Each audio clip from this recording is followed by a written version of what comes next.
please.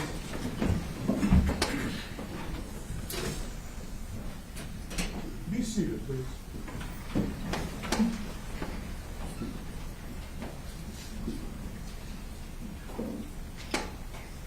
Mr. Montoya, let's continue with your families at this time.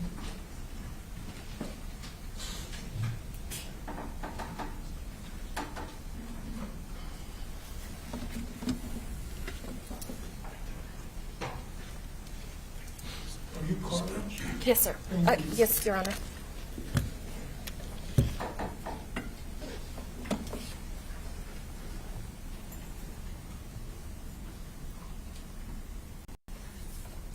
May I begin? Yes, ma'am. Yes.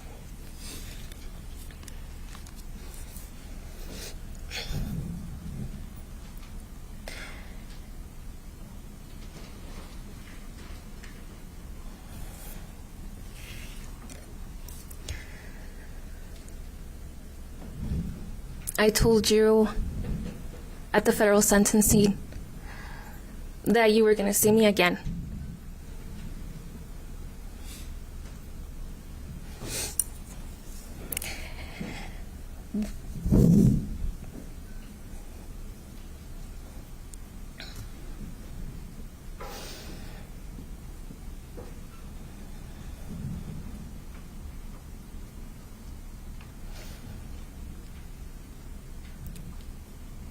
You and I did not get what we wanted.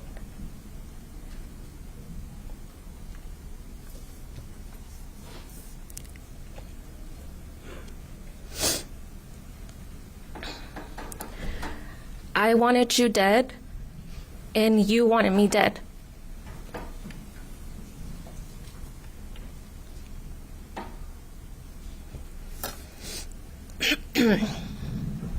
I'm not here to make myself look powerful, but I'm here to remind you how powerless you are.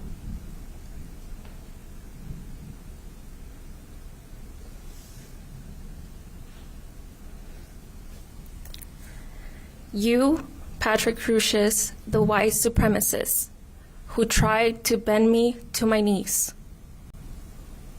You, Patrick Crucius, your voice trembled at your sentencing.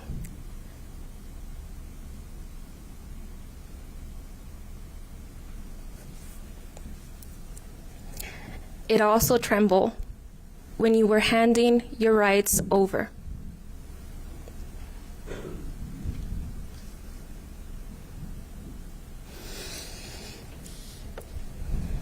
You did not come looking for my mom. You were looking for me.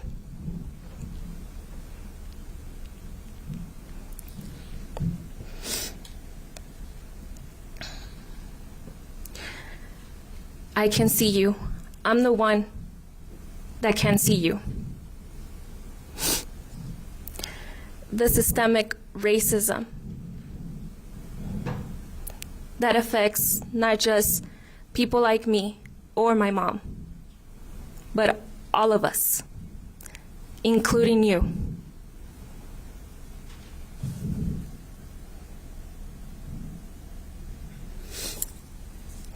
The system was not built for people like me or you.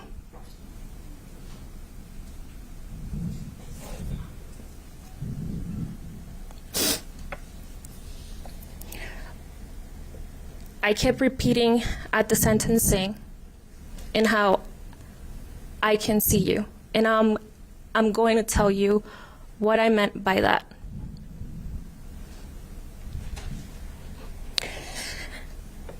We're both in the same system. The system that is built to oppress people like me.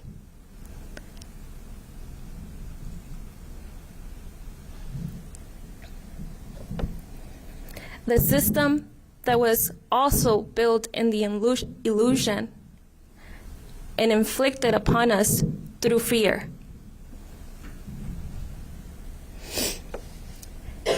the illusion in where white supremacy prevails on.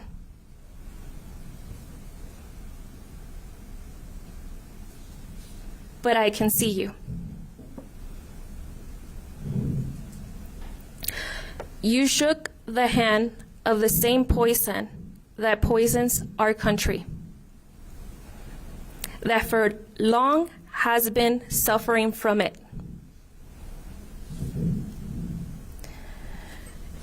And you were expecting that somehow it was going to spare you from it. That you yourself were not going to suffer from the consequences of white supremacy.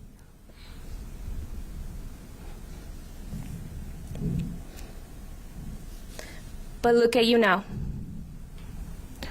White supremacy spares no one. Any form of hate spares no one. White supremacy is the snake that eats its own tail.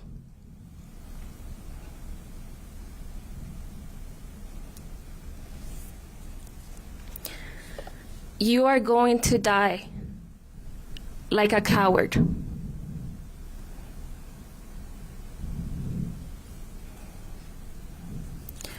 You who suffers from psychoaffective disorder, along with other things such as autism, one of the most stigmatized mental illnesses. I know that you have dealt with the same system that we all deal with or have dealt with.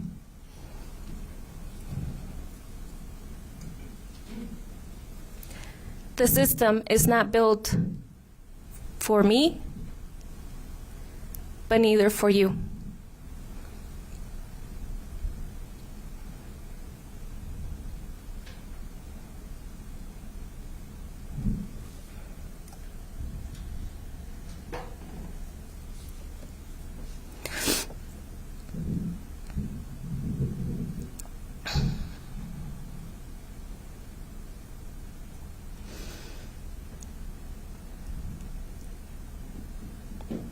My mom is also proof that you have failed.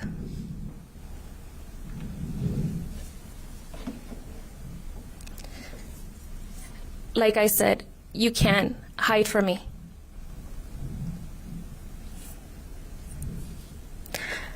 I see you, and I'm here to tell you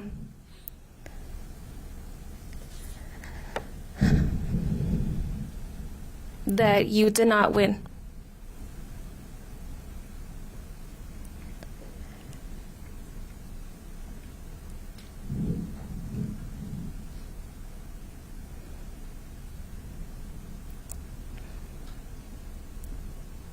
The woman, my mother,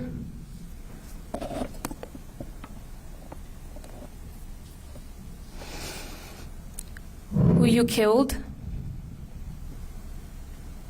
outsmarted you.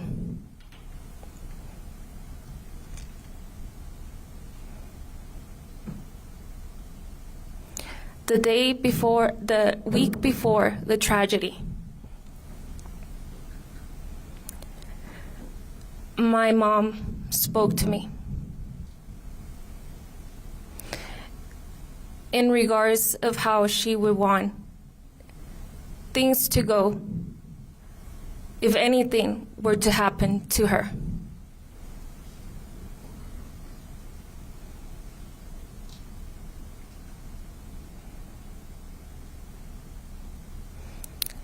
In a deep conversation, she also let me know her thoughts and how I did as a daughter.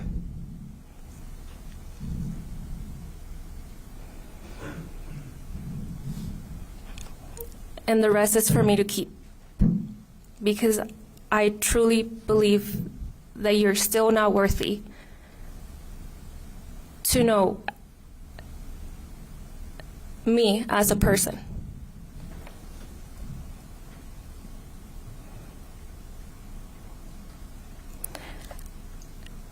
But I'm going to speak of the woman that outsmarted you.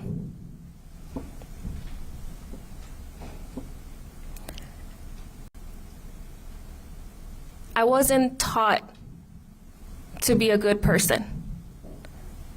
And I'm not here to tell you that I'm better than you and how good I am versus you.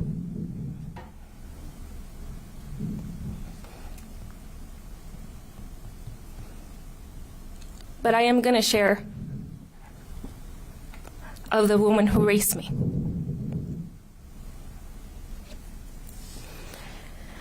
My mom was a widow and the sole provider of our household. She worked full-time. This woman was so smart, so intelligent, astute, that even at 29, I can't seem to figure out how she did the things that she did.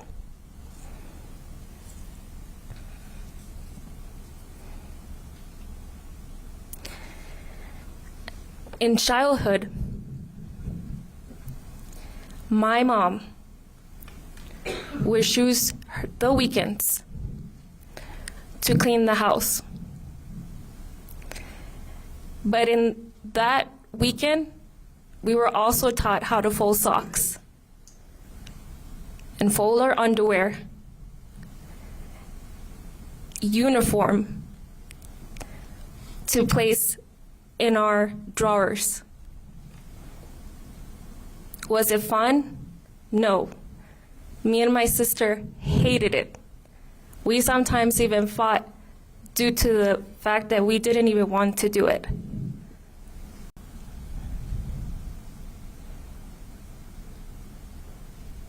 She taught me discipline.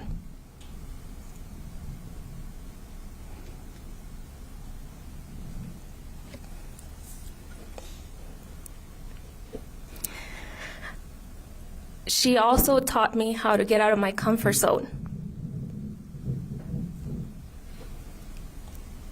As a child, I was very shy.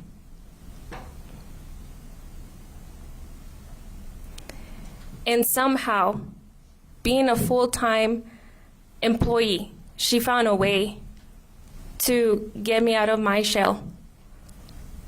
Was it stressful? Yes. Was it uncomfortable? Yes. And I will forever be thankful for her, because I struggled a lot with self-confidence as a kid, as losing my father at a very young age.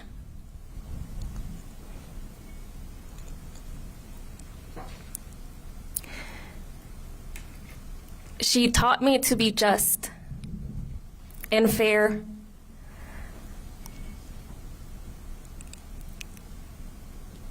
I have wished that was also her demise. She taught me to speak against injustices or unfairness.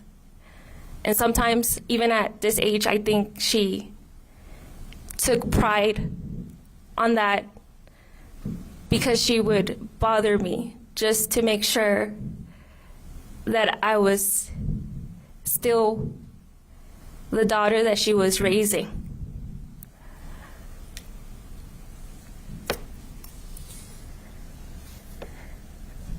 When I talk about her teaching me about being just and fair, I'm the middle child. And I was always in the middle, in between everything.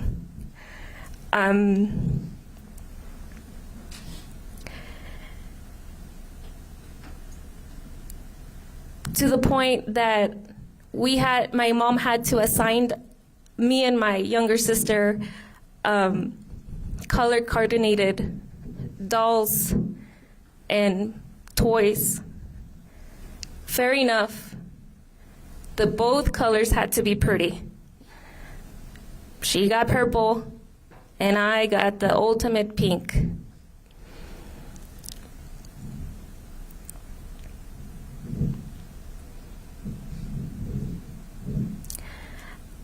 As I got older, those same principles started evolving.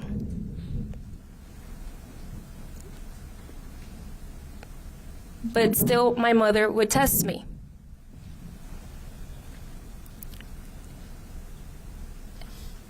And I was never prepared.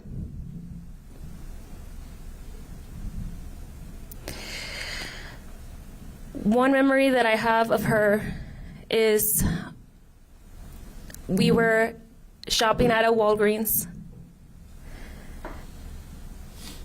and there was two people that looked entirely different than us, spoke no English, no Spanish, entirely different than us. And somehow, that woman managed to go to where they were because she saw that they were struggling with something and said, "My daughter will help you," in Spanish.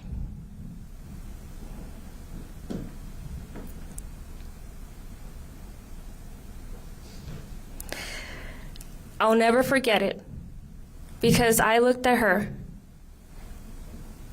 and without looking at the people correctly, I tried to translate, or at least tried to help them with what they were struggling with.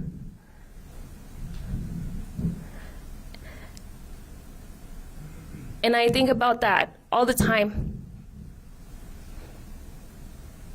Because even at her old age, she was still testing me.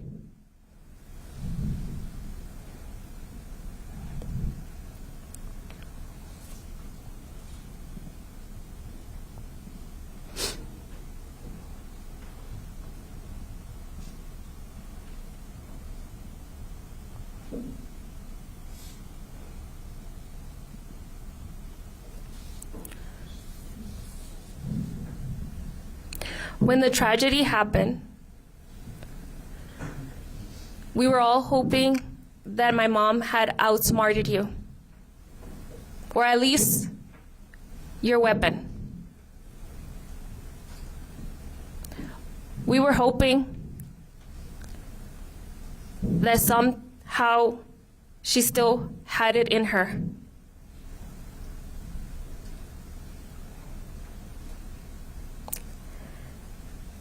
And that was the one thing that hurt me the most. I believed that she didn't outsmart you. And that was impossible, because nobody could ever outsmart that woman. Even at 29. I can't believe that she straightened me out without me realizing. The first time I got caught lying, she would compare all the things that I wasn't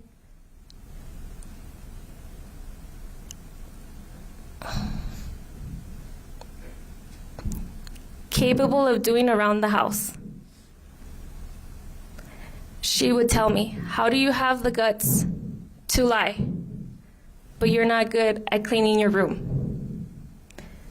And that used to get under my skin so much that I would start to clean my room, because to prove a point to my mom that I am good at cleaning my room,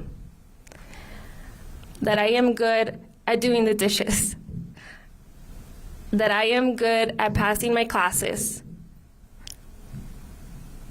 not realizing that she was changing my character. Till today, I'm not a good liar. I sweat, and I think I should be better at something else than learning how to lie.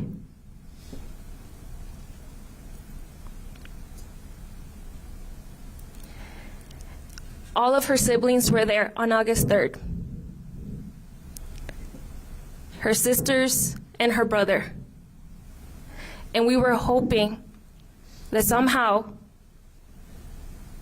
she pulled a trick and that she escaped. But she didn't.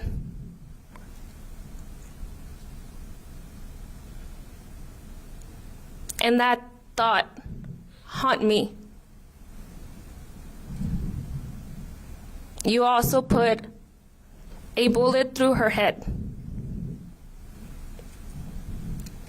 The same mind that raised me.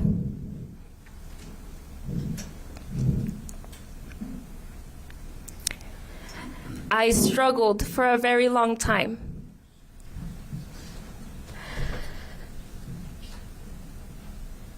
With the idea that my mom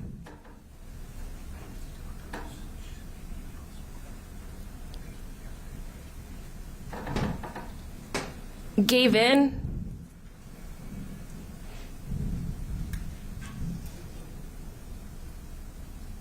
that you were so powerful that she couldn't outsmart even you.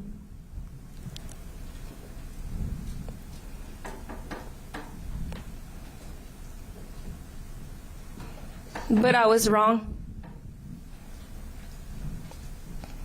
She did, in fact, outsmarted you.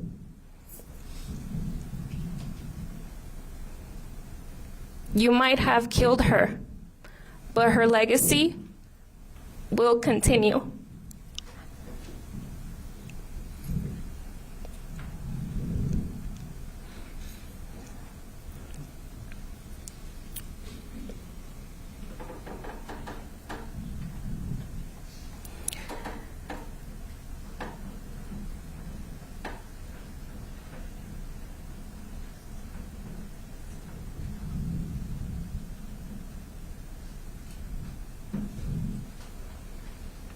Silly of you to think that white supremacy was going to spare you.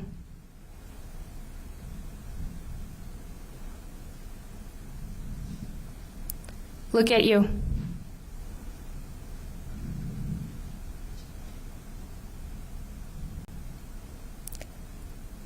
Someone that suffers from mental illness. The system is also built against you.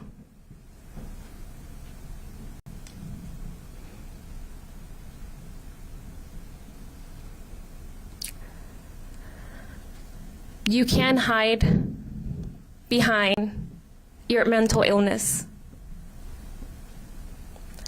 as much as you want to run away from your guilt.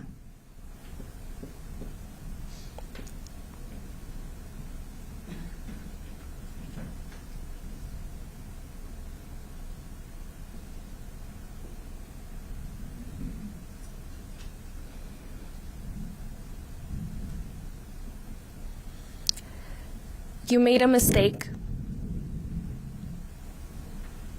Your mistake was to use that weapon and pull the trigger, killing my mom.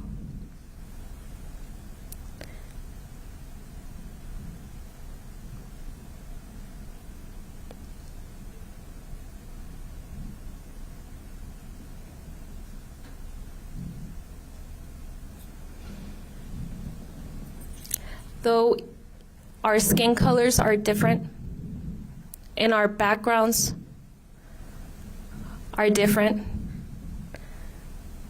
and somehow you still or may not have the illusion that we're different, we are the same.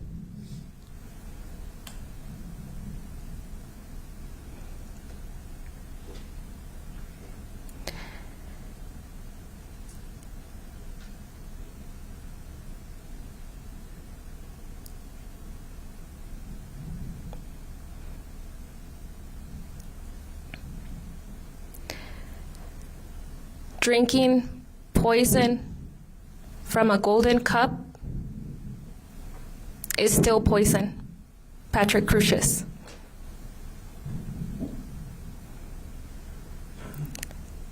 You're going to pay for what you did.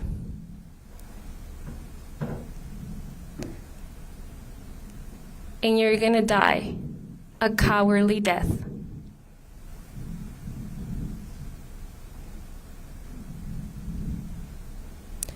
You were caught up in the same illusion that oppresses all of us.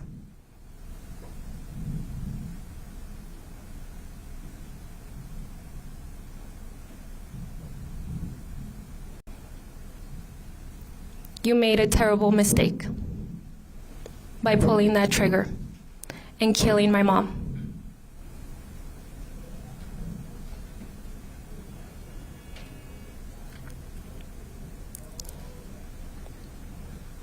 But I will remember my mom not as a victim, but as the astute woman that she was. I wasn't taught to be a good person. I was passed down wisdom.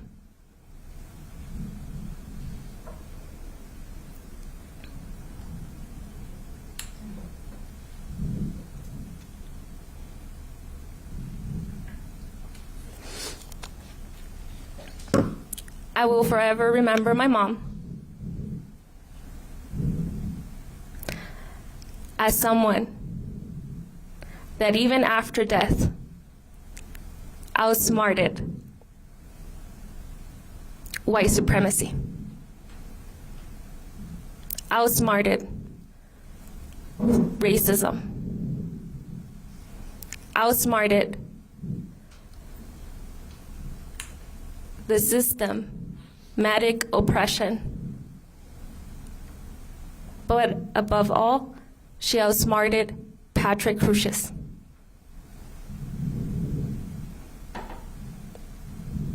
A coward. That's all, Your Honor.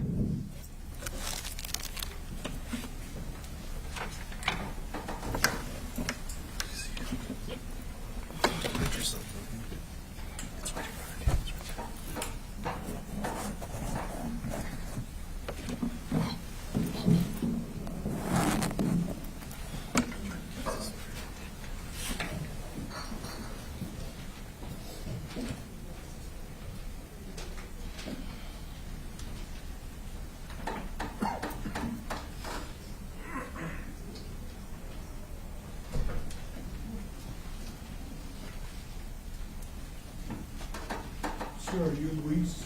Yes.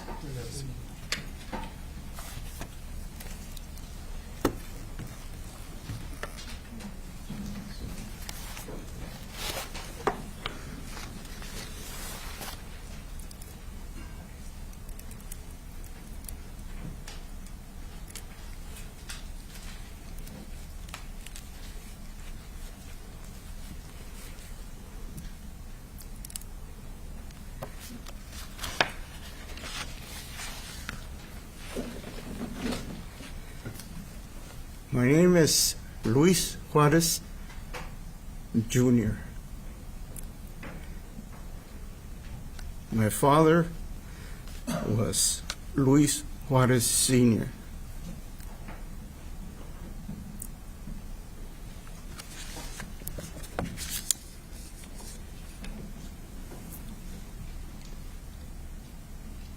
My father was the oldest of your victims. He was 90 years old. You came into our city and killed a bunch of viejitos, old people, young people. You didn't care who they were, how old they were. You just wanted to kill. Who does that? You do.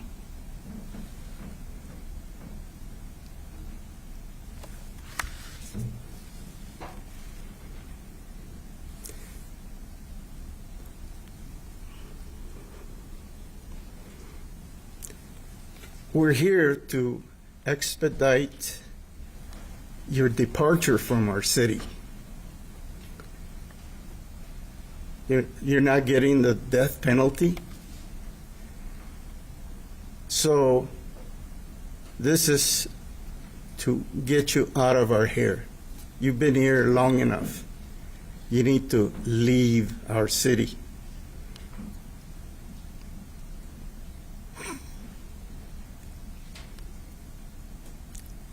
The word coward has been floated plenty of times. So let me give you the definition of coward.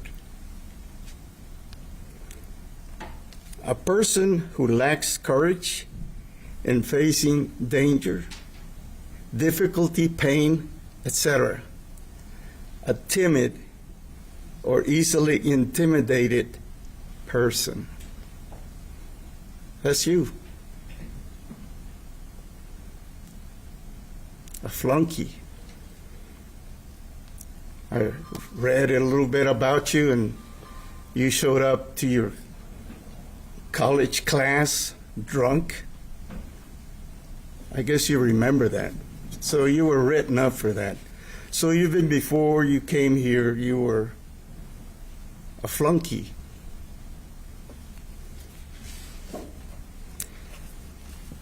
I'm just wondering what your family thinks about you. We never heard of your family coming to any of your hearings, because they probably have to hide for the rest of their lives because of what you did.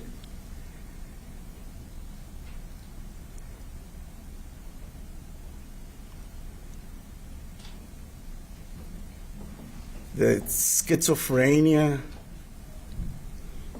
that they claim that you suffer from, so a lot of people suffer from that. But they don't go out and kill a bunch of people because they're crazy. No, they don't. But you do. You did.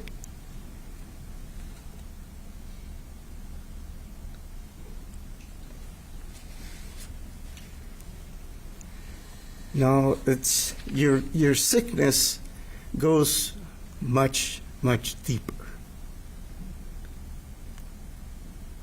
Much, much deeper. Because in that, there's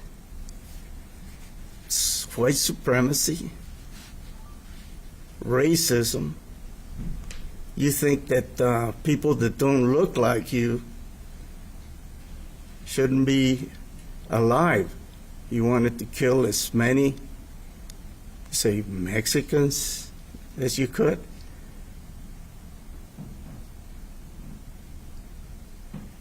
I hear that you were a big fan of the Christchurch killer. You're a huge fan. I don't know why. What drove you to that? Killed 51 people and you said, wow, he's my hero. Who does that? You do.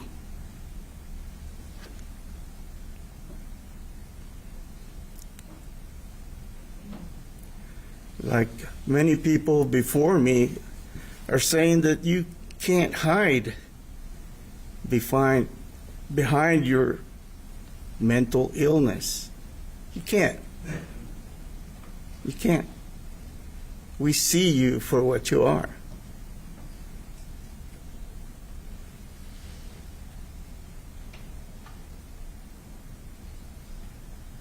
My father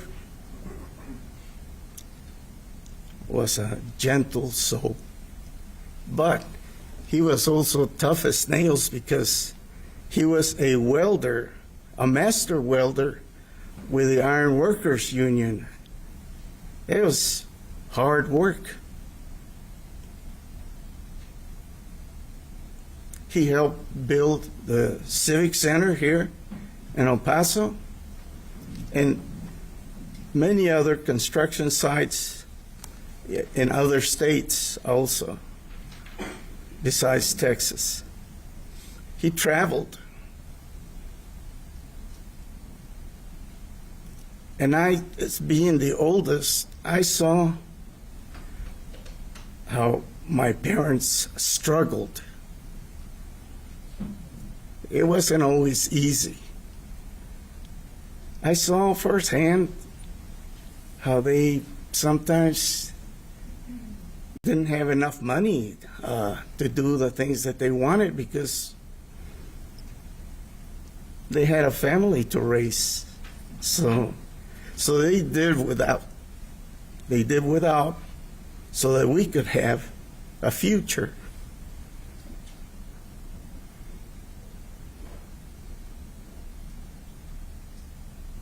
Then you came along and did this.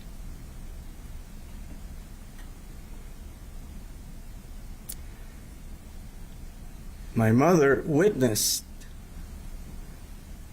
you murdering my father.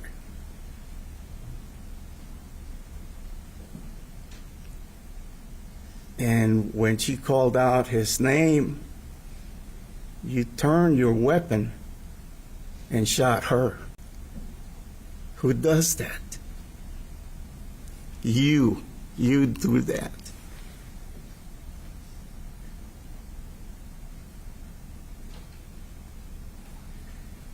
She's a survivor. She's still alive because you shot her in the arm, and she wears a steel rod to this day. And it's painful. It was painful for many years. She cannot live by herself anymore, so she lives with my sister Martha. And we don't dwell on you remembering. We don't care about you. We don't dwell on hate. Oh, we hate that guy for what he did. We don't talk about you. And when you leave this city, we're going to forget about you real quick.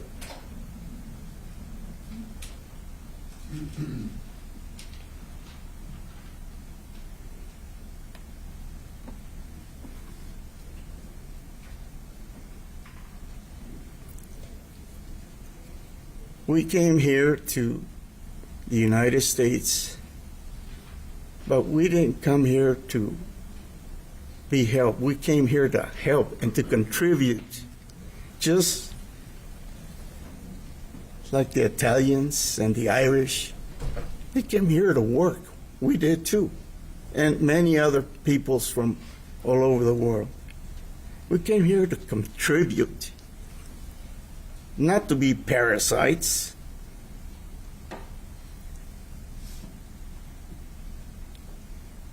My parents did a great job raising us. My siblings and I, we prospered. We got an education. We had good jobs.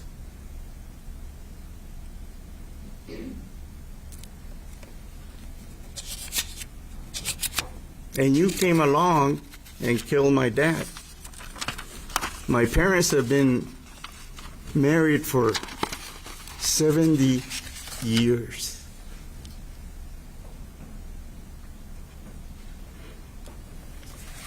That's a lifetime.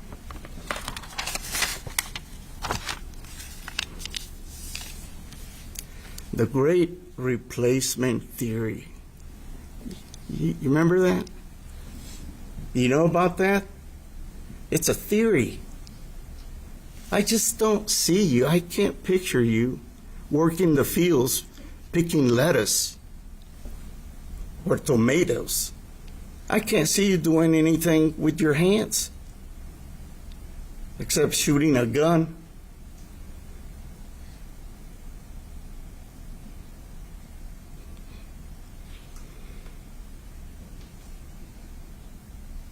Your mission failed.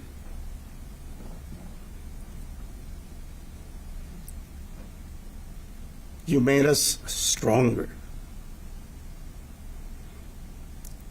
You united us. And all that Kool-Aid that you drank from your buddies, that poisoned you. And look at you now. Where are your buddies now? They're still hiding under a rock. And then once in a while they come out, do their thing. But you believed in that. Who does that? Who falls for that crap? You do. You. I don't know if you really feel sorry for what you did. I think that white supremacists and people like you, they don't feel remorse. They feel like, well, my job is done. Well, after you killed 22 people and then the man that later died, 23, you said, okay, I guess I'm going to give up now because, well, I'm a coward. You're not going to be facing law enforcement with your weapon because you would have been killed, and that would have saved us a lot of time and money and heartaches. And now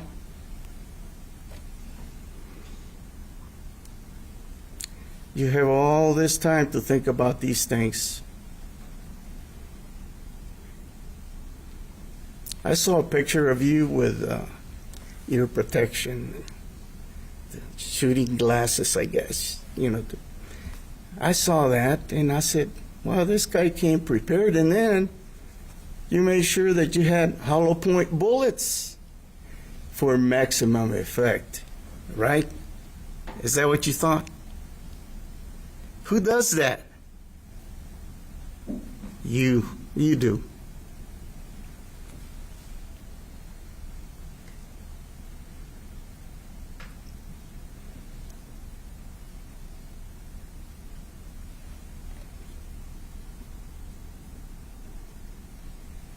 When you're laying down in your cell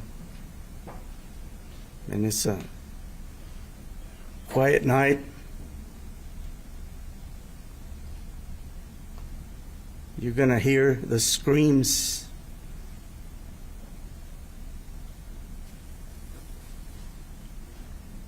And you're going to see all the blood.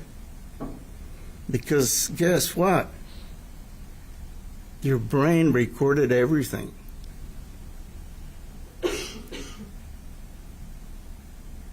And it's going to come back.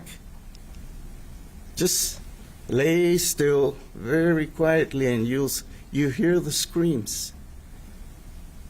And you'll see the blood and the people that you killed. The viejitos.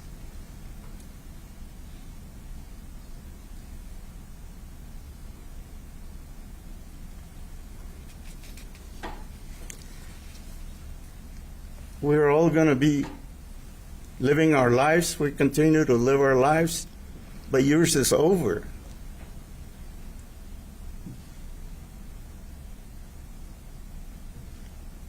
$30, $40, maybe 50 or more years, you're going to have to think about what you did.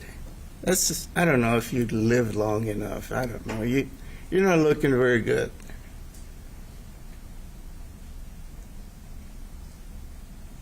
Wonder if your family reaches out, tries to contact you. We don't know anything about them. All we know is that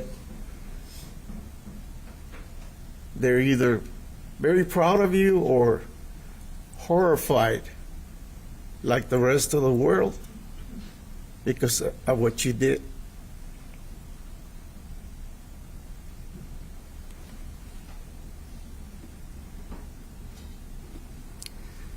I don't know, after a while,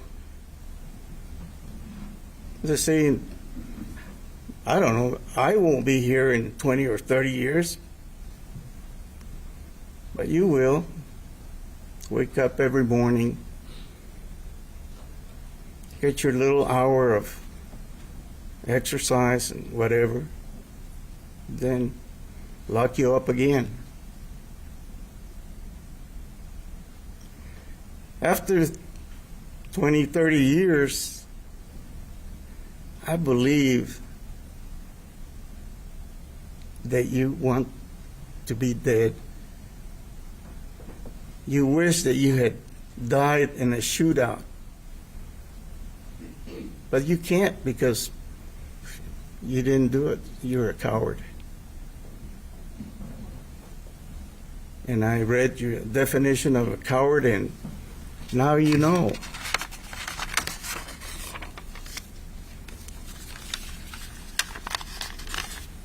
What you did is unforgivable.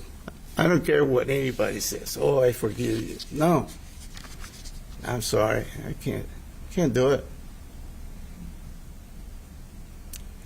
We miss our father every day. He was a good man, a hard-working man. So if you get in touch with your buddies that don't feel anything, they think that other people that are not like them should not live, I don't know, maybe you should give them some advice. Now that they will listen. Thank you, Anna.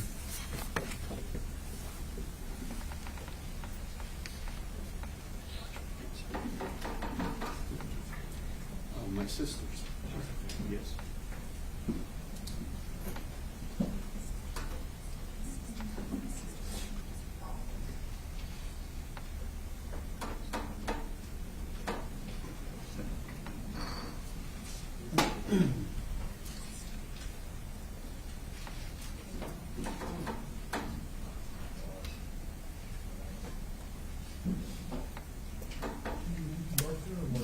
I'm Margaret, Your Honor.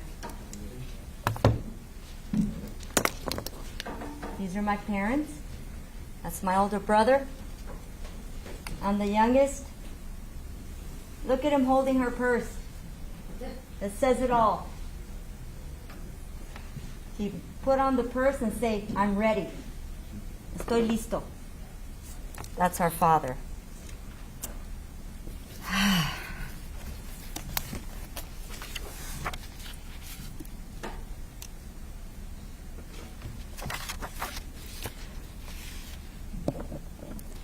My name is Margaret Juarez. Can you hear me? Because this mic has been a little wonky. Just move it up. Can you hear me? My name is Margaret Juarez.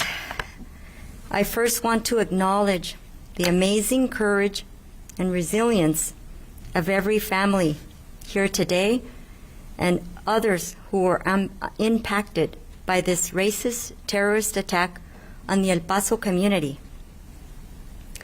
Second, I want to say thank you to the DA's office and the awesome victim advocates who have been incredibly supportive.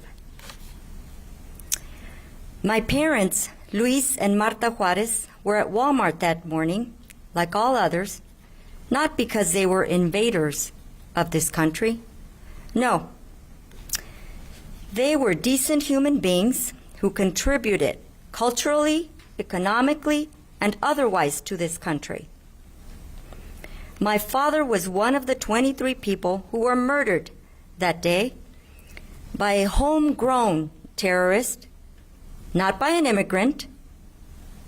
My mother lives every day with lasting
oh, I'm going to do this. I'm going to be a big guy, and then I'm going to go run away.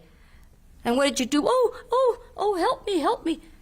What happened to the tough guy that walked into the Walmart with all those poor old people, the little children? What happened to that guy? Why didn't he keep going? And why here? I'm going to tell you, you made the biggest mistake coming here, buddy. I've never been as proud as I was of El Paso community, the police department, the detectives, everybody in the DA's office. They've been amazing. And I'm so proud to see so many brown faces in these high positions. Thank God, it's about time. And it's only going to keep getting that way, Patrick, while your sorry ass sits in jail. Just remember that. You killed a 90-year-old man. But that man was driving, he was climbing ladders, he was doing his own lawn. But he didn't get to go home that day. We didn't know where he was. We couldn't find him at any hospital. It was a little bit of torture there, Patrick, but I'm glad you're there. I'm glad you're there. Because guess what? I'm going to leave here and maybe go have a margarita, go watch the sunset.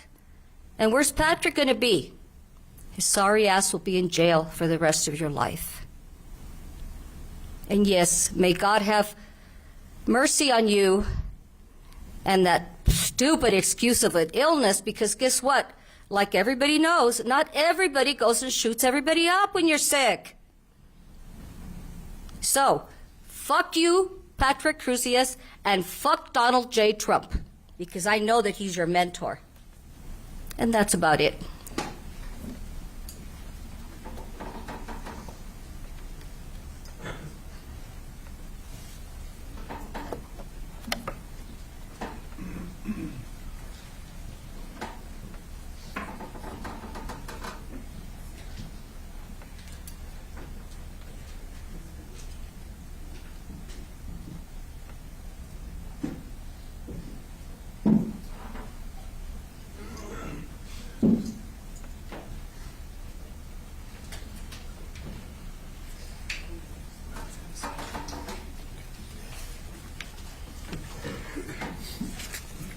You're Ruby? He'll speak first. Who's Ruby? You're Ruby. Joe? Yes, Your Honor. Thank you.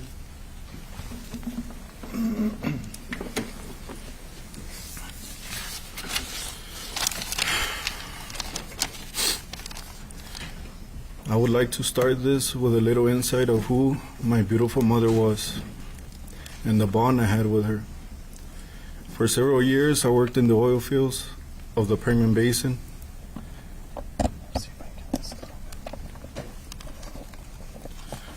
And I would not leave El Paso without her blessing.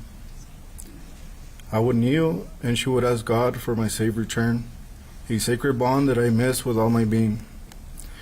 A month prior to August 3rd, 2019, I was promoted to a foreman position. As happy and excited as I could be, my mother was the first to hear the news. She was proud. We soon started bouncing ideas to each other, ideas of saving up for a place, a piece of land, and a mobile home in Socorro or the outskirts of El Paso. I was aware of her age, and I knew she wouldn't be able to work for long. The outskirts of El Paso were a perfect retirement place for my mom, as she would be able to feed chickens and plant all the vegetables she would want, only to have come home to a completely different reality. My goals and dreams were destroyed. I was left alone. I was left in the dark. Depression took over, and everything I had worked for was falling apart. I wasn't fit to maintain my foreman position. Little after that, I was pretty much at the brink of homelessness. It was such a dark time for me. After some time, I realized I had no choice but to continue. Here I am, a foreman in a different field of work, for a different company. With tears and pain in my heart, I made the decision to finish what my beautiful mother had begun. She taught me to push myself and to have a good work ethic. She raised a God-fearing man, and she also paved the way to the American dream. I thank her every day for her sacrifice of bringing my sisters and me to the land of liberty and justice for all. I will continue to walk towards the lamp next to the golden door. I pray to God that He never leaves my side, nor everyone who was affected by this horrendous act. I will try to make my mother proud every day. I would like to end this thanking my beautiful community of El Paso, Ciudad Juarez, for the love and support, and to everyone who kept us in their prayers. Thank you.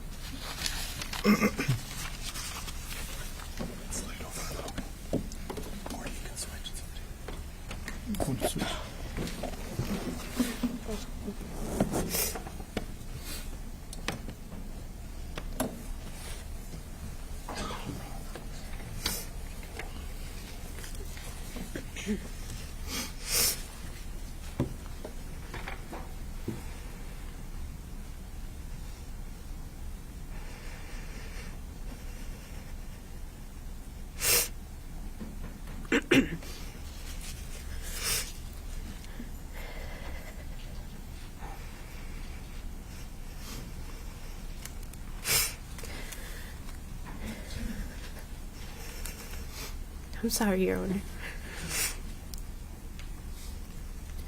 My name is Ruby Romero.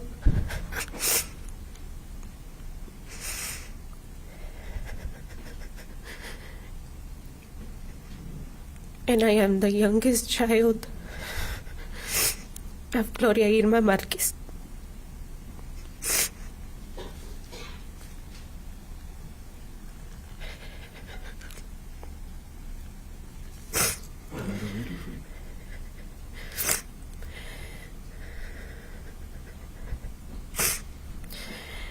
My mother never taught us revenge, but she taught us to speak up for what's right.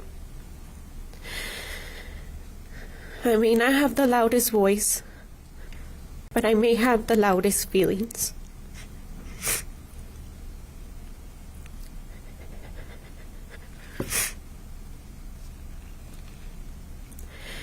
Growing up was very difficult for us. I remember there was this part of my life that we lived in a shelter shortly after we had gotten out and found a place to live. We had absolutely nothing besides a mattress on the floor.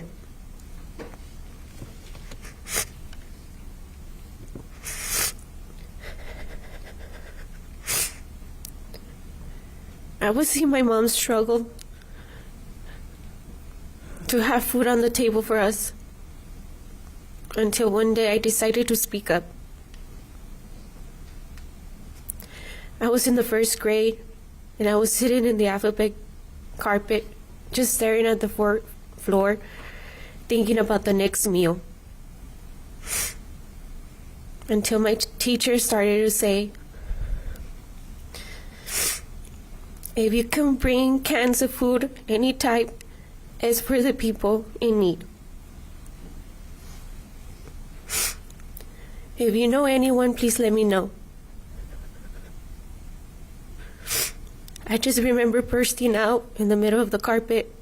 "Yo, miss, we're sleeping on the mattress on the floor, and we don't have food. I used to be in a shelter." I just remember my teacher just pulling me out of the classroom and telling me to repeat myself to the other teachers. With my innocent self, I thought I was getting in trouble.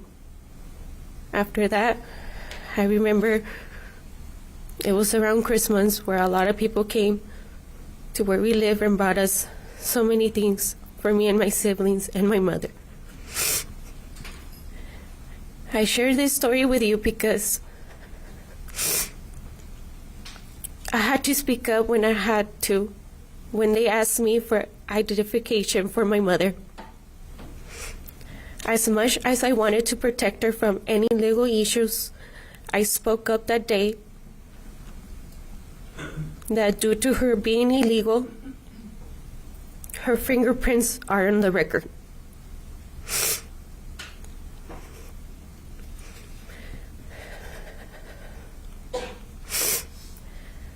August 3rd, 2019, a day I will remember for all eternity. That day that changed our lives from going to sleep saying to my mom, "Mañana la veo, la quiero mucho," to waking up to chaos and tragedy. I had a missed call. I called my mom, but there was no answer. I remember calling her partner, who was there with her at that time, and him answering me in such a desperate manner. "Ruby, your mom is inside. I came to grab us coffee and I was pushed out by the people, but I haven't seen Gloria come out. She was on the line to cash out her check."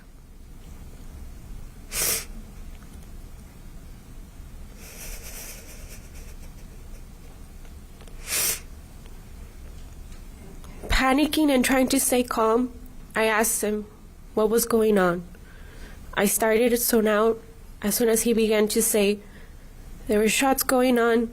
I don't know where they were coming from. Pero Gloria, she was there at the bank."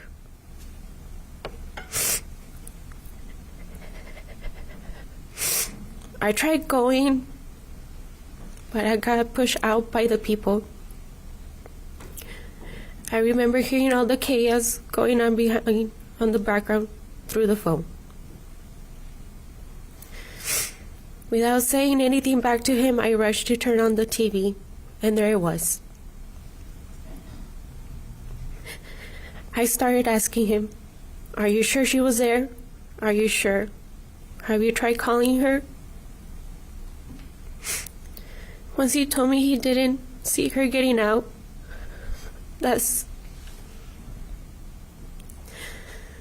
and that she was not answering the phone, my heart dropped.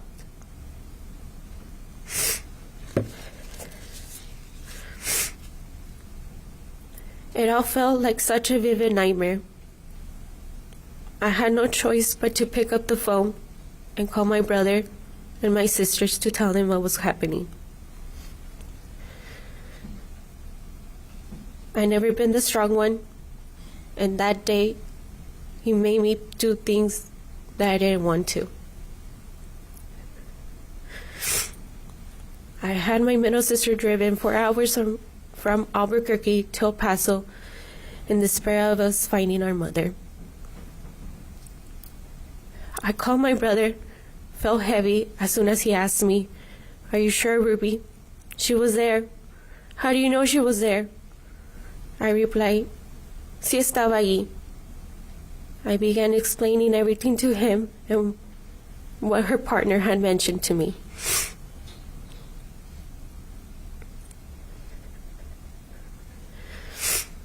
Before calling my older sister in Juarez, I called my mom again, hoping she would answer. But it went straight to voicemail. That's when I realized this was really happening. When my older sister answered, I immediately explained to her what was going on. And she started asking me the same questions as my brother. "Ruby, dime si estaba ahí mi mamá. Ruby, contéstame." And I replied, "Sí, Jessica.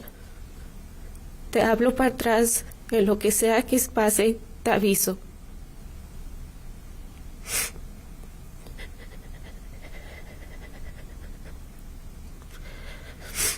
I got ready and I headed to Walmart, but I couldn't get through. My brother and I drove until they gave us a place to go, where multiple buses were dropping off anyone who was there at the scene. My sister and I waited for the last bus to arrive, waiting with anticipation and with hope that she was going to come down, but she didn't. We waited at the designated drop until they gave us another place to go.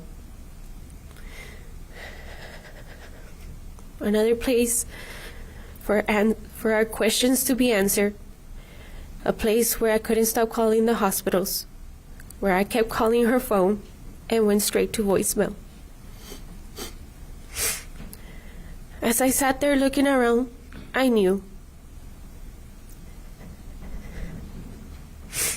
I knew because it had been hours.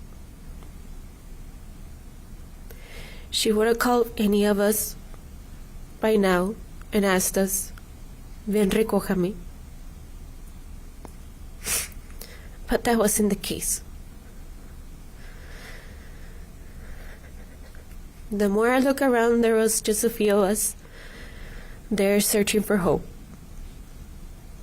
I began to spread the word, describing that she was a non-English speaker, what she was wearing, how she looked, even posted a picture of her.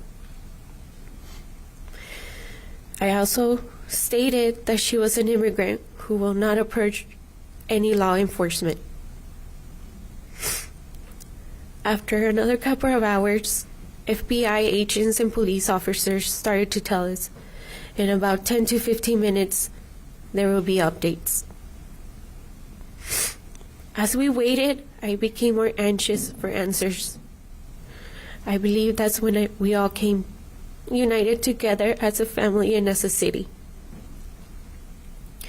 We waited 14 hours with hope and faith, and we prayed. We held hands with strangers around the classroom before we got any news.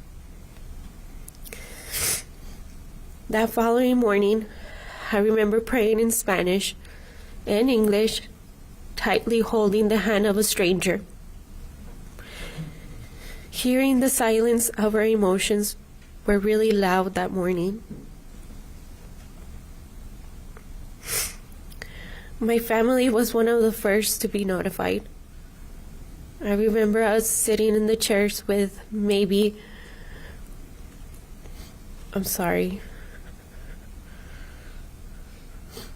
4 people in front of us, and them letting us know that this individual killed our mother. I remember that everybody reacted differently. As my siblings left out the room with their emotions, I was left there staring at the floor from my chair as the investigators were telling me what was going to happen next and where I could reach him for further questions whenever we were ready.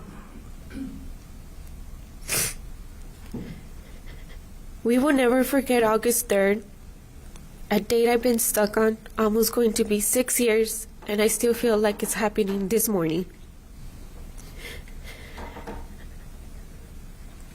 I never had the chance to run away from this or grieve properly.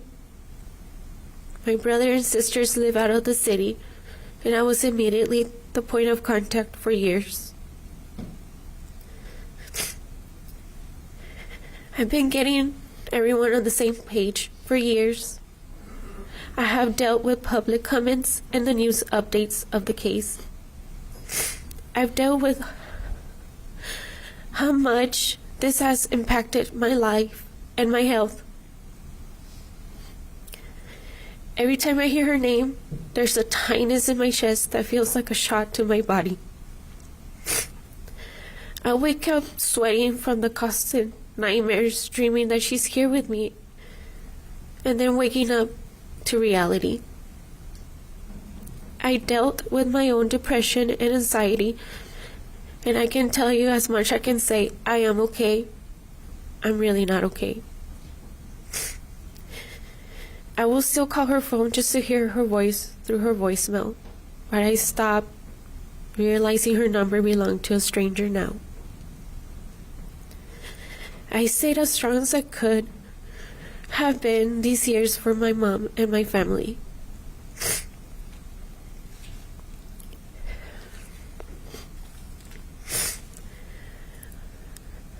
Gloria Irma Márquez, mi mamá. Ever since I can remember, mi mamá had always been a strong, hard-working Mexican woman. As the youngest child of a single mother It was difficult for me to come to this day describing mi hermosa Glorieta.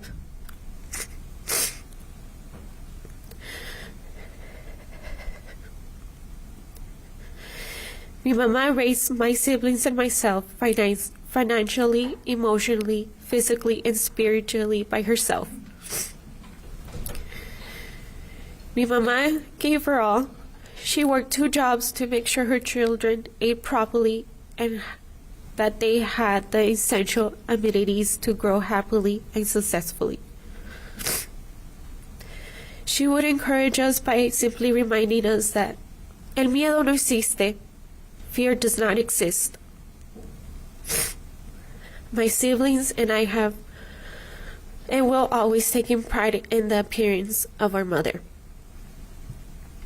especially her long, lovely hair.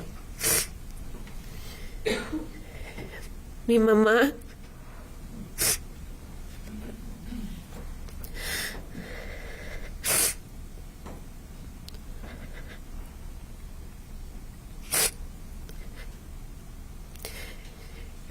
was the essence of truthfulness, love, and sincerity. She showered her family with blessings and lived within us.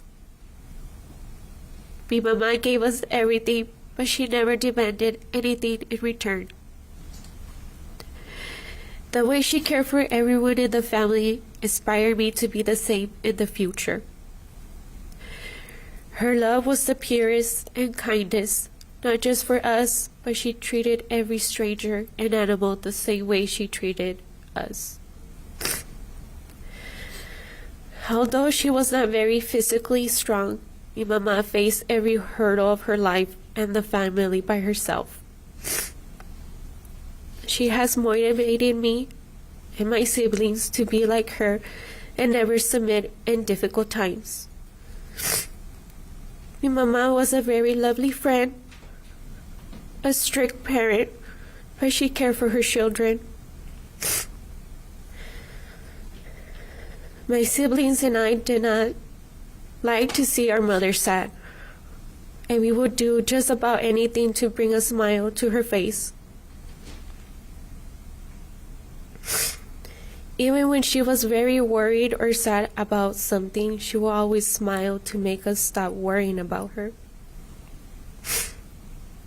Mi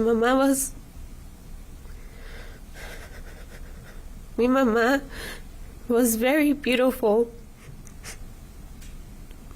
and had the kindest eyes I have ever seen. Gloria Irma Márquez, mi Glorieta,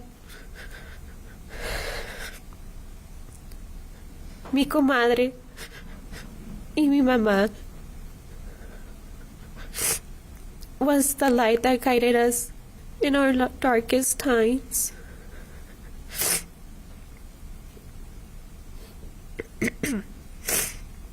I had always prayed for my mom to have a healthy life so that she could not only live enough to see me through as much of my life as possible, but so she can live happily in love enough to get the most out of her time. I hope that I have made her proud of me, proud of my accomplishments, and proud of the person I have become. She's responsible for the best parts of me, and I pray I have done her justice through my character and behavior. I hope she will let me join her in those things that she put off in order to devote so much of her life on raising us.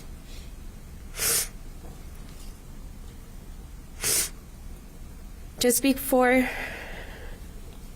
a week before this happened, she had gotten the news that her process of getting a visa will have to wait another 10 years. And I think about that a lot.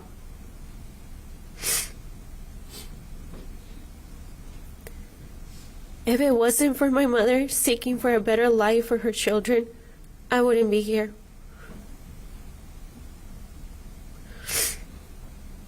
But I am beyond blessed that Gloria Irma Marquez was my mother.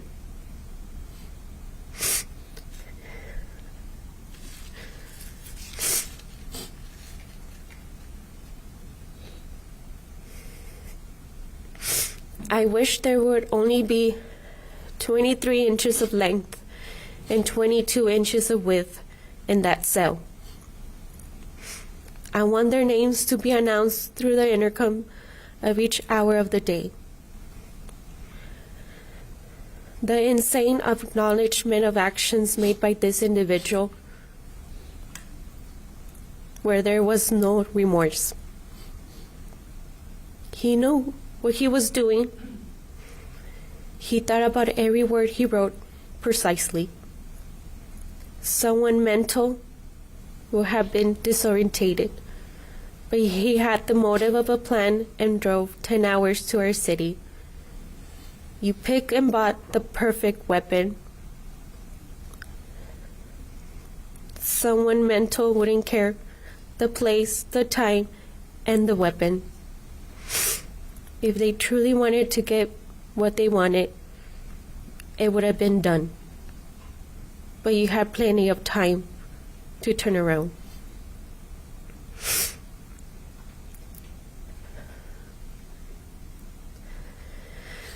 It should not even matter if we're black, white, or Hispanic. No one is above anyone. Everyone, absolutely everyone, wants to have a better life. We all want to succeed. We struggle. Some struggle more than others to be sustainable for ourselves and the future for our kids. No one's taking anybody's job. My mom did not put a gun on someone's head to get her jobs. People leave their countries and family behind to follow their dreams. But we're being killed, banned, and these individuals go based on how we look because of our origins are not originally American.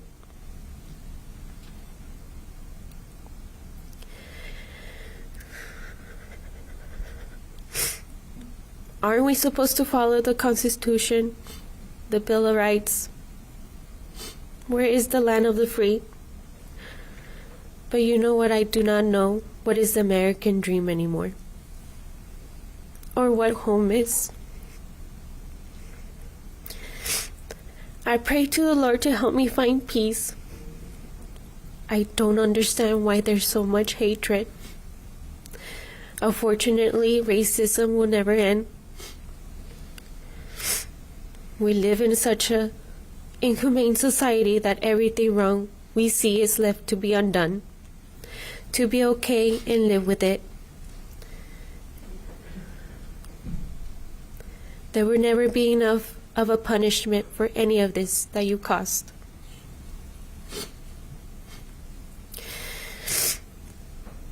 I want to tell you how unity and diversity is what I have always known, especially growing up in the borderland.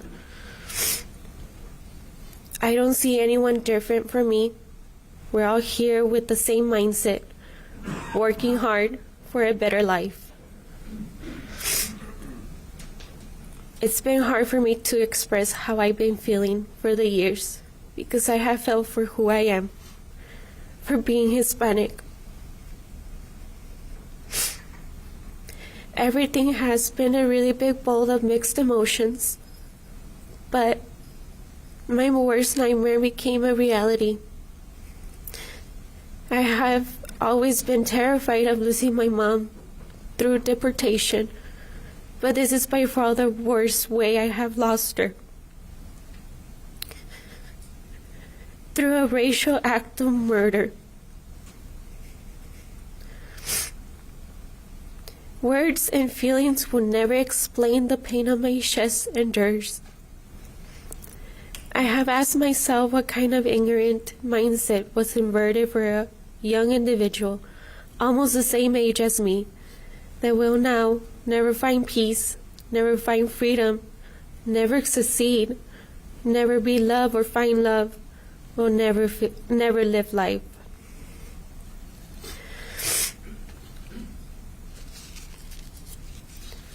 Soy mexicana americana y nosotros no nos rajamos.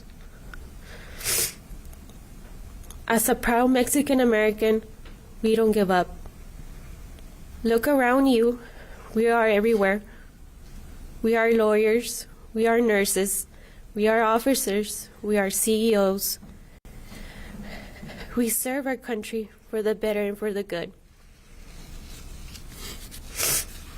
We are what makes America great again. Without us, the country and the economy will go down.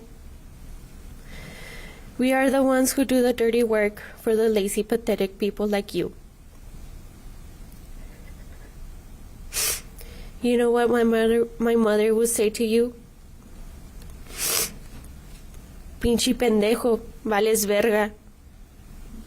Amárrate un pinche huevo y ponte las pilas y ponte a trabajar. Fucking dumbass. You ain't shit.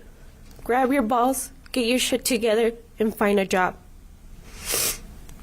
You thought it was easy, but it only gets harder for you over the years. You won't sleep at night because the famous saying that we all Mexican mothers say, el día que yo me muera, te voy a jalar las patas. The day I die, I'll be pulling you by your feet. And I know she is. I know she's not letting you sleep at night. I know they haunt you for the pain you caused, and you fail. You're a waste of human being. To the El Paso community for all these years, for the people who stood by us and walked with us throughout the years, I want to say thank you. This community showed me and all of us resilience when we all needed it. Don't forget where El Paso Strong came from. It came from a small community that rose up and made everyone strong. And for that, I am beyond grateful. I wish I could hug every single person affected by this, the families, the survivors, and the wounded. There's never a day I don't think about every one of you and what you guys had to endure that day.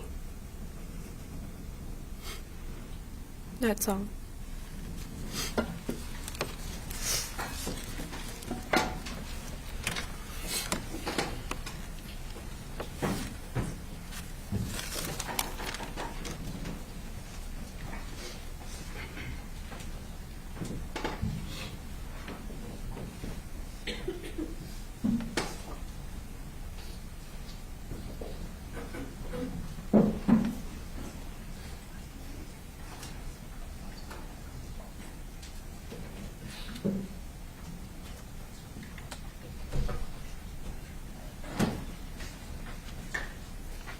Can you join them?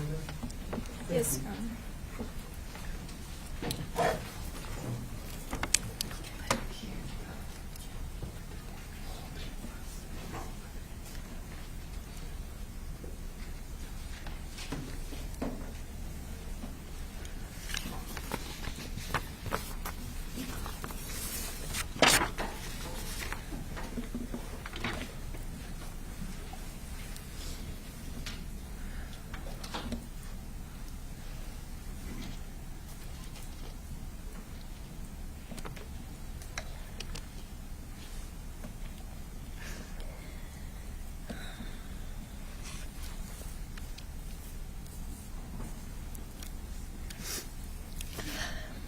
Hello.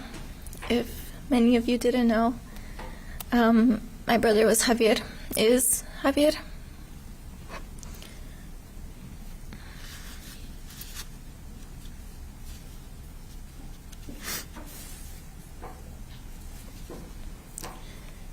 He was only 15.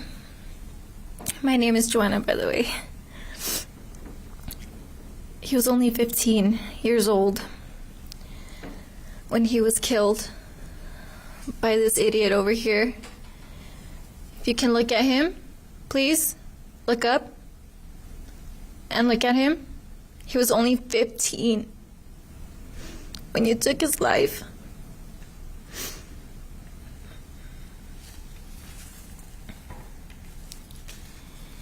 He was born and raised in Georgia. He was born in Georgia. We moved over here, raised in El Paso. He started playing soccer at around the age of 6, all the way through high school, which, mind you, he never got to finish.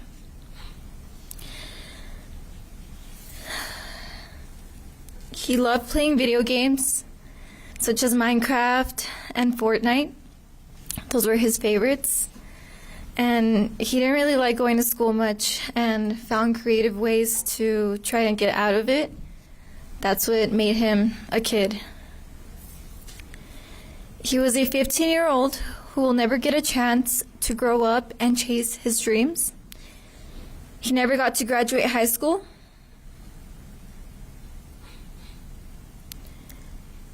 He will never get a chance to get married, travel, or have kids.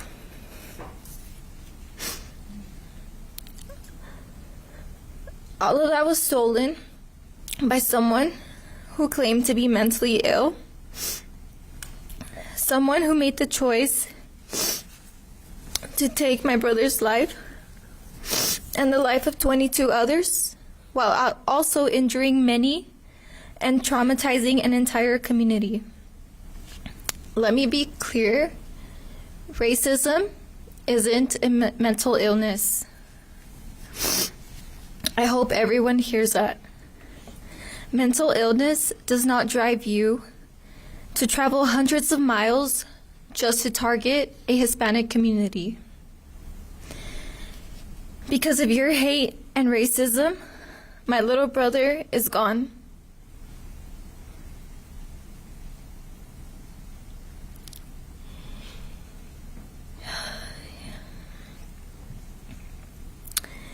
He had so many dreams, like being in the Border Patrol. He had his whole life ahead of him, but you took that away from him. You took him away from me, from my family, and his friends. He was everything to me. And now I have to grow up without him. He was and will always be my little brother.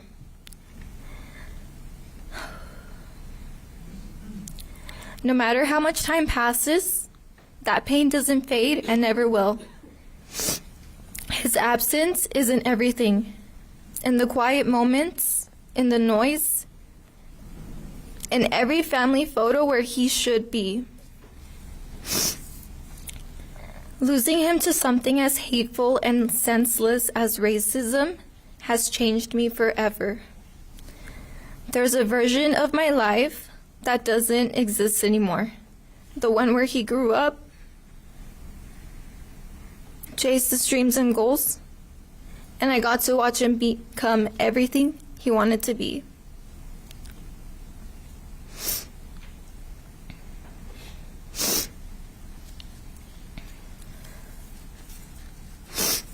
We have a youngest brother.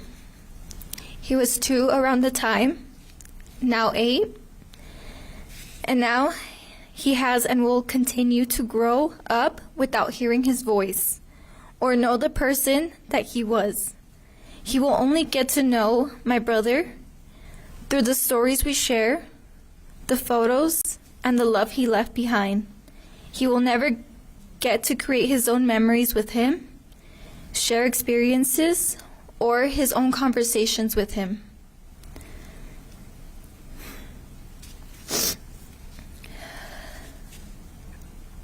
Real human change needs to happen, because what happened to my brother shouldn't happen to anyone else. Not to a child, not to a parent, not to a friend, and not to a neighbor. Not to anyone in the Hispanic community or any community anywhere. Hate and gun violence are stealing lives, beautiful lives, and leaving behind silence, grief, and trauma that fully never heals. This isn't just my story. It's happening too often to too many families, and we can't afford to look away anymore. So speak up, show up, vote like life depends on it, because it does, and stand against racism, against hate, against violence, and protect each other, protect your communities, and most importantly, protect the humanity in all of us. Thank you. I will be giving another statement on behalf of my family.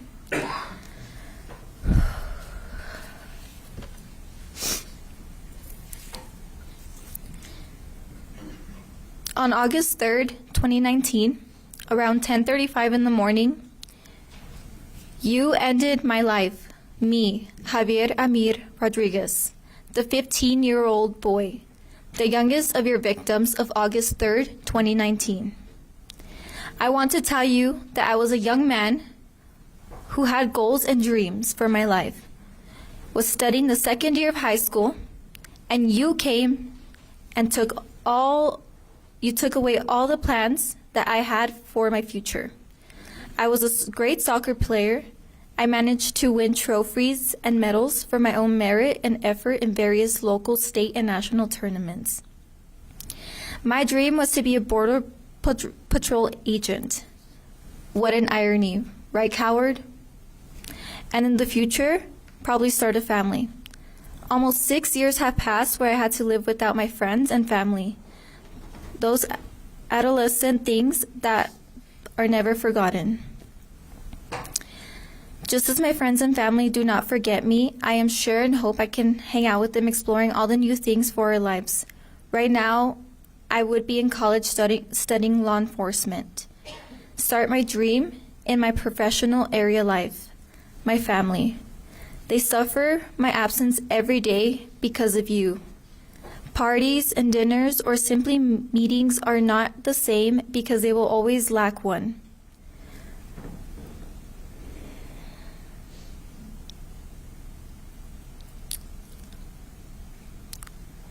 Maybe I would have already met or who is meeting the love of my life, the woman who I would probably spend my life, and we would form something great for the two of us and for our future children. But no, it was easy for you to come from another place and shoot me and kill me and take my life away.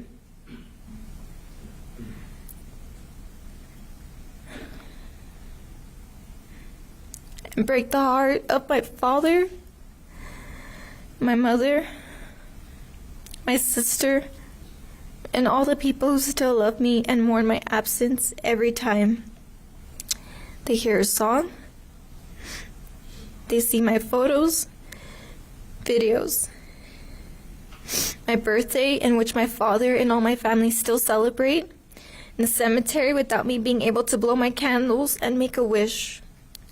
Or when the day approaches that you came and destroyed the peace of all the families in the city, engrave my name well in your mind, in your twisted mind, Javier Amir Rodriguez. Because my family, that you don't know either, acclaims justice for me and the other 22 innocent victims whose lives you took from us, with your cruelty and immaturity that you have been dragging since your childhood.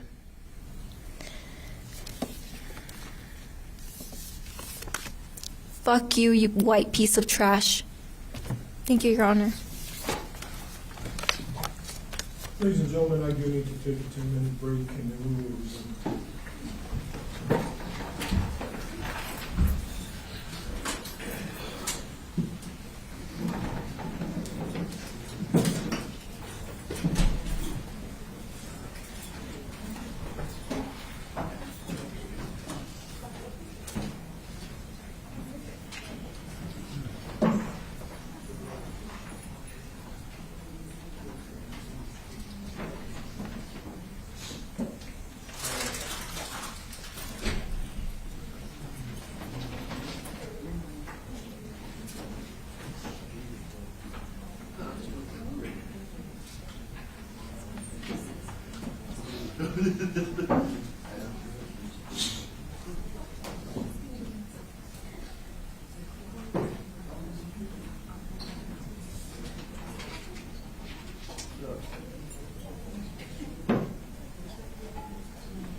Nice.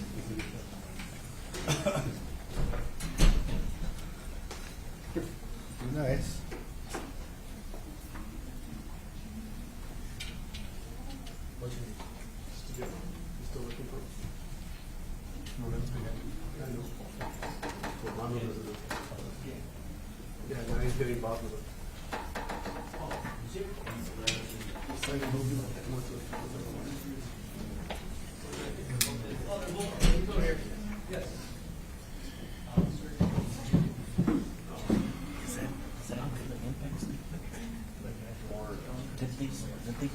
There's two that's they're getting straight them up right because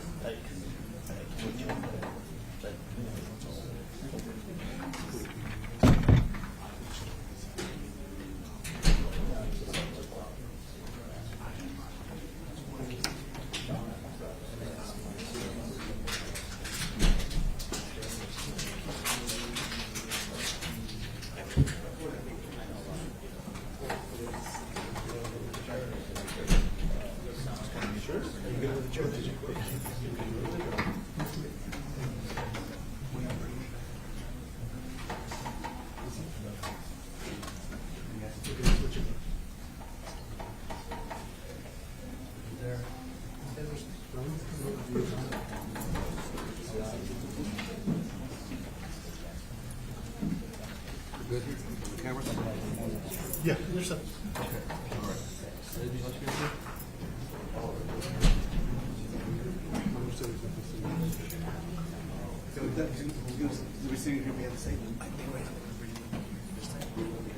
You'll go out, obviously. Across this way. This way, back out. Yes.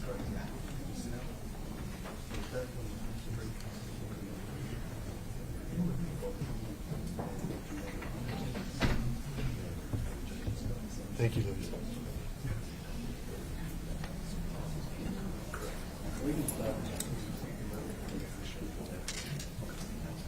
Still have 5 more minutes. Yeah, absolutely.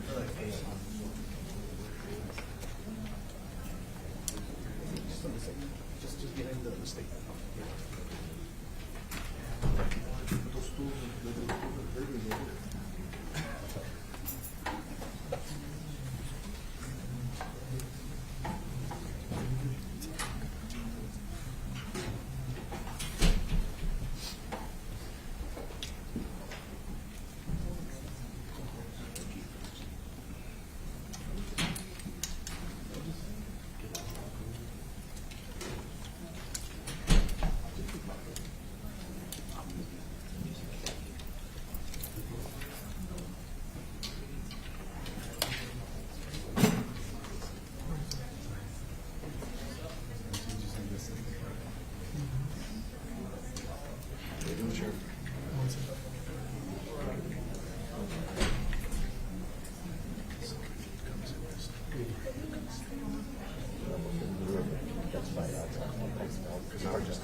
because we still have two more states. Oh, you do? So yeah. But We're not gonna, I'm not gonna. there's still two more stations that the victims, they're not actual victims. They want the victim specialists. So it's two.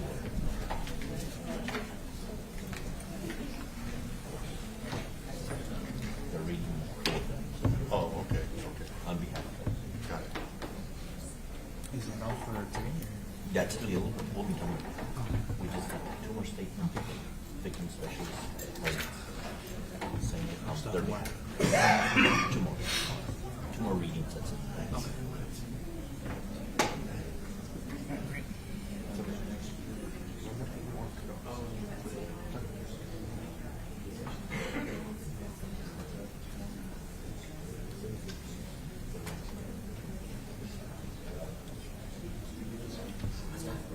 Come on.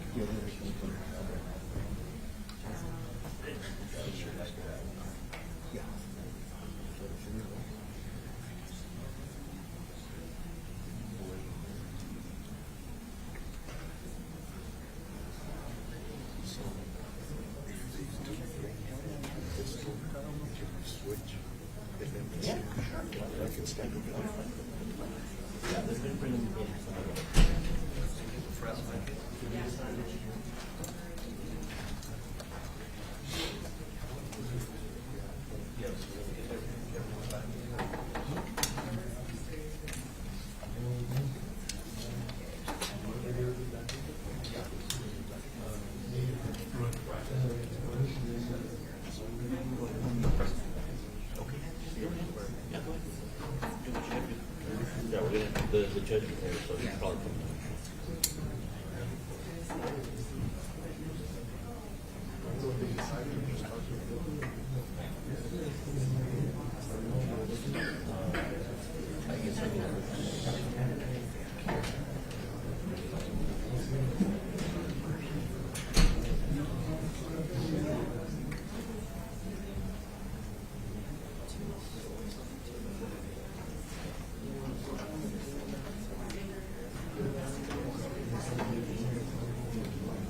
I think that's what we're trying to figure out. We think he's gonna see the judge first. And once he gets everybody seated, I'm gonna bring that up.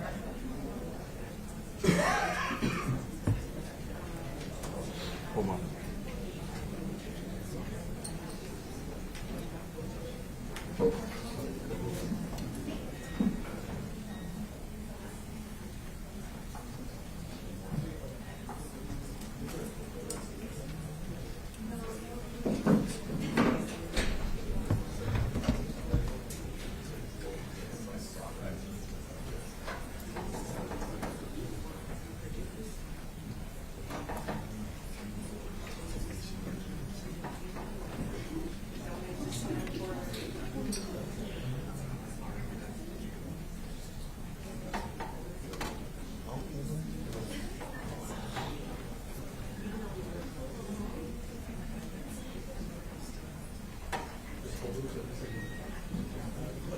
Is the judge coming in first? Is the judge coming in? Without the judge?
please.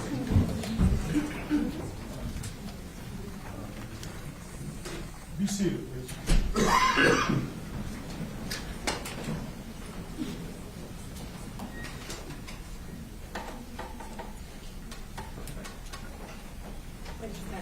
Mándeme. Señor juez, soy Adriana Sandri, esposa de Iván Manzano, fallecido en el tiroteo, y quería pedirle un permiso por mí y por mis hijos, para abrazar al señor Patrick.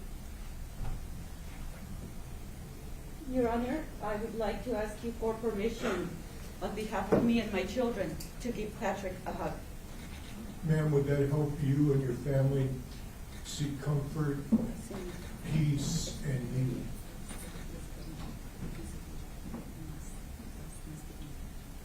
Sí, señor. Yes, sir. Yes, sir.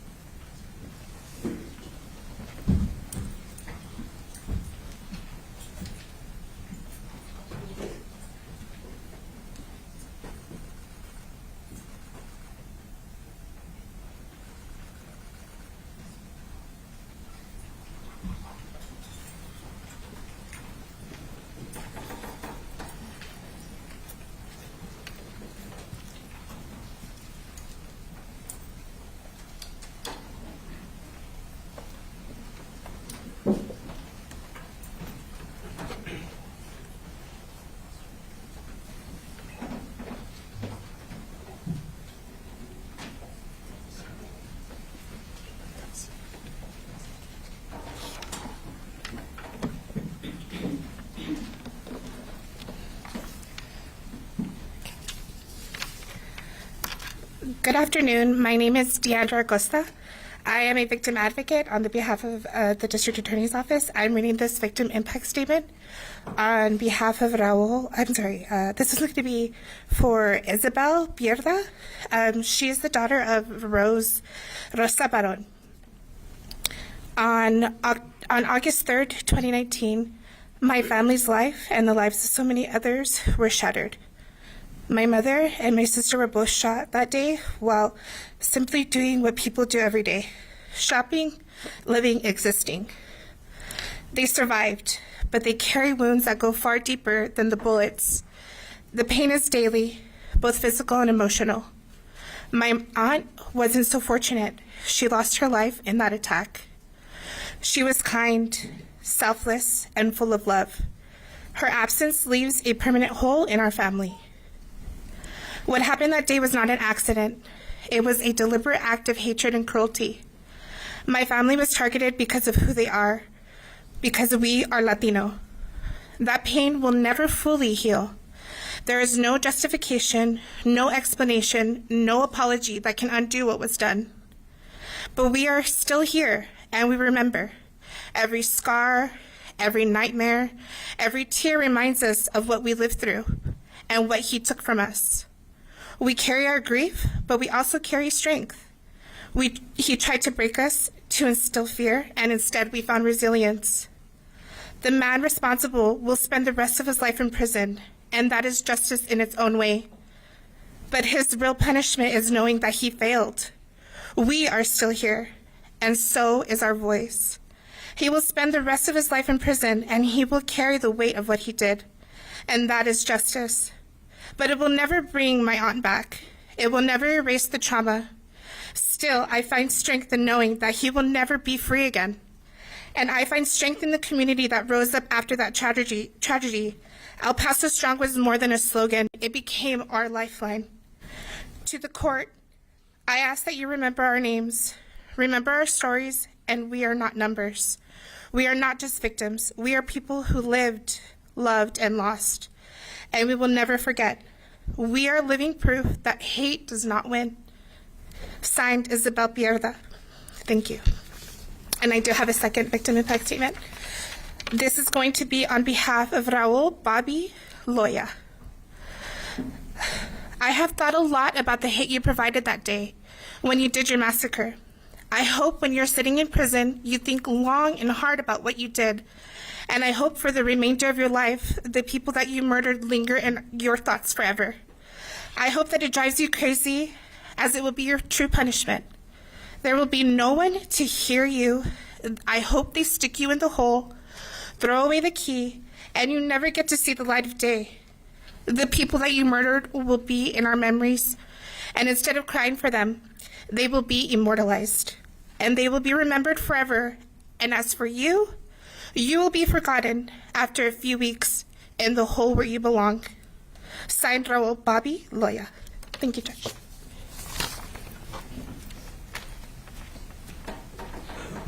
Mr. Montoya, have all your families given the statements that they wish to give in these proceedings? The ones that wish to speak, yes, Your Honor. Thank you. Sheriff, please escort him out of our courtroom.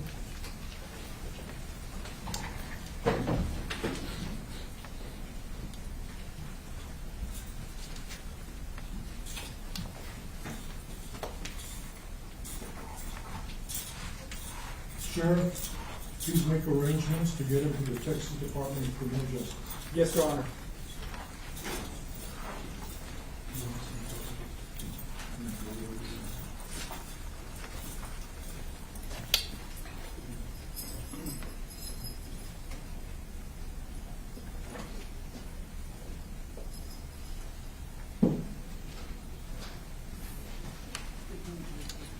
Ladies and gentlemen, this concludes the proceedings in this case. This court is adjourned. All right, please.